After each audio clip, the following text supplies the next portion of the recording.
Hello everyone and welcome to my new movie. Today I want to talk to you about something I spoke in my new segment about video games. I want to speak about a video game that I finally finished recently. I'm speaking about Morrowind.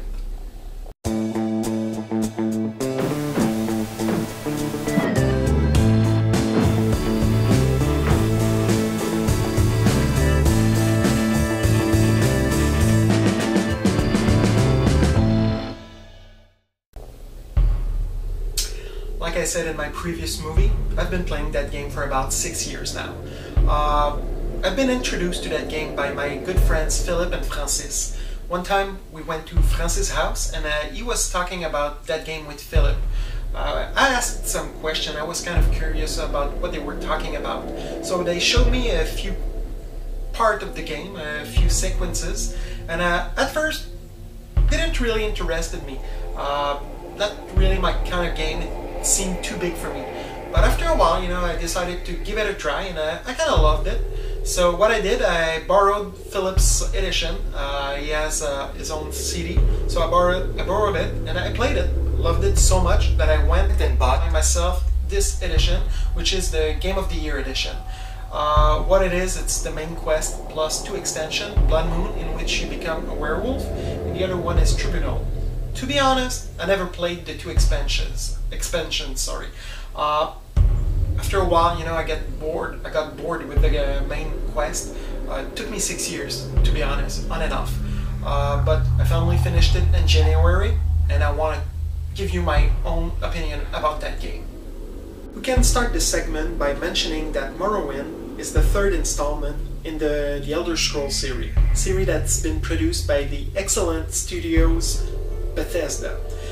They also produced Oblivion and Skyrim, which are the sequels to Morrowind, but they also produced the amazingly good game Fallout 3, which game I intend to speak to you about in the future. Morrowind is an RPG. You develop your character while you're playing.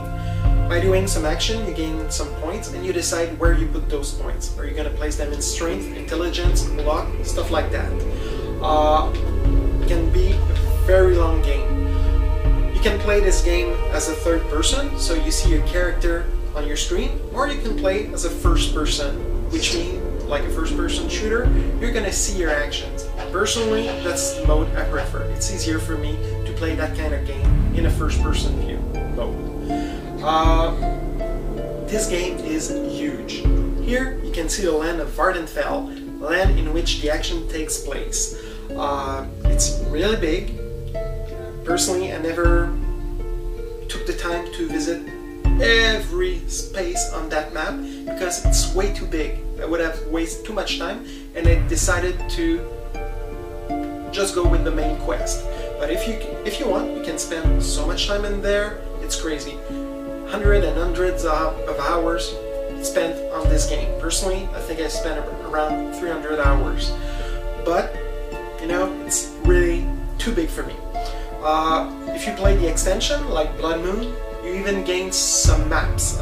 There's going to be an island in the northwest section of your map. Personally, I never went because I never played the game. But still, you can see it's really big. The game was created in 2002. First for the PCs, and then it was ported to the original Xbox. Like I said earlier, I played the Xbox version. The graphics were probably not as good on the Xbox compared to a good computer with an amazing graphic card. But you know what? When I bought it, at the time, I was pleased with the graphic I had. Let's jump straight ahead into the subject, the game itself. The game starts with an intro which tells you the era and the place you're in. You're in the 3rd era in Tamriel. You are in the Morrowind region, but more precisely on the island of Vardenfell. You are a prisoner who's gaining back his freedom. The game starts by you choosing a name for your character. After that, you need to choose his race. Are you going to be a Breton? Or are you going to be a Nord? Or are you going to be a Red Guard? You decide. Every races available have some attributes of their own. Example, Nords are resistant to frost, Khajiit, which are felines, they see in the dark, Argonians, which are reptiles, can breathe underwater. After all that, you decide which class you're going to be. You can decide straight ahead if you're going to be, let's say, a warrior, a magician, a thief, stuff like that. Or you can take a quiz, which is going to let you know at the end which kind of character you should play. For me, the quiz gave me a rogue. I had the possibility of deciding if I would play as a rogue or not. Personally, I always like to play characters, classes, which are good with magic. But I decided to go with the game this time. I went with a rogue and I loved it. After all that, you decide under which sign you're born. There's many signs available. It's like zodiac signs. And every sign gives you some more attributes. After that, you jump into the game for real. You start by exploring the land, which is huge. You meet people. You do the main quest, only the main quest if you decide to do that one only, or you can choose between thousands and thousands of sub-quests available to you. You've got many places to visit. In the game, you're gonna meet hundreds and hundreds of characters. Some of them are neutral. You need some neutral characters to fill up a village. Some of them are in deep need of help. They're gonna ask something out of you. There goes a sub-quest. You do it. You go back to see their character. He's gonna pay you, give you a reward, or he may even attack you. After that, you've got some enemies. Regular enemies, humanoids, another Breton, a Nord, an Argonian. You've got some Walking Dead. You've got some beast animal. Like here you've got a giant ant. You have monsters. Here you've got a harpy. And you even have some Krishnas. The idea of the game is quite simple. You need to finish the main quest. Your goal here is to fulfill your destiny. You need to become the Nerevarin, the one who's gonna unify all the clans of Morrowind against the last family, Dagoth. Its master, Dagoth is a god who's infecting all living creatures in Morrowind. You need to destroy him. At any time during the game, you can let go the main quest to do some sub-quests instead. Why would you do that though? Quite easy to understand. A. To find better weapon. B. To find better armor. C. To have even more fun with your game because you're milking it. And D. To level up your character. How do you level up your character? It's easy and hard to understand at the same time. Every character has some skills. Primary skills, secondary skills, and tertiary skills. Your primary are the most important for you to level up. Personally, my character primary skills were hand-to-hand combat. I was good wearing light armor. I was good doing businesses. I was mercantile. I was good battling with axes and small blades. Every time I would raise my level in one of those skills, I would gain a level in that skill. And every time I would gain 10 levels in those primary skills, I would gain 1 level with my character. Every time you gain a level with your character, you gain points to add to your character in, let's say, his health, his strength, its intelligence, its luck, points like that. That's how you gain some level. But there's an easier way for you to level up your character. You need to find yourself a trainer. While you're meeting people, you're going to meet someone who's willing to teach you one of your primary skills. If you do, that person's level in that skill needs to be higher than yours, and you need enough money to pay him because he's going to ask a salary. As long as all those conditions are met, pay him 10 times, you're going to gain 10 level in that skill, and your character is going to level up. It's so much easier that way. Now we're going to go with a more technical aspect of the game, how you play it. 3 lines help you know how your character is. You've got a red one, which is your health. The longer it is, the healthier you are. You've got a green line. The longer it is, the stronger your shot will be, and you're going to hit your target more often. When it's smaller, your blows will induce less damage, or you're going to miss your shots. And you've got a blue line, which is your magic line. The longer it is, the bigger spell you can cast, or you can cast smaller spell more often. Now that you know about the 3 bars, I'm gonna let you know how you can keep them filled at their maximum level. You need to take some rest. As soon as you take some rest, you're gonna see your energy bar getting filled. For the health and the magic bars, you can take some potions. Magical potion will get you some energy. For the health bar specifically, you can eat some food, use some magic spells like heal, or you can sleep. As soon as you sleep, you're gonna get all those 3 bars filled to their maximum level.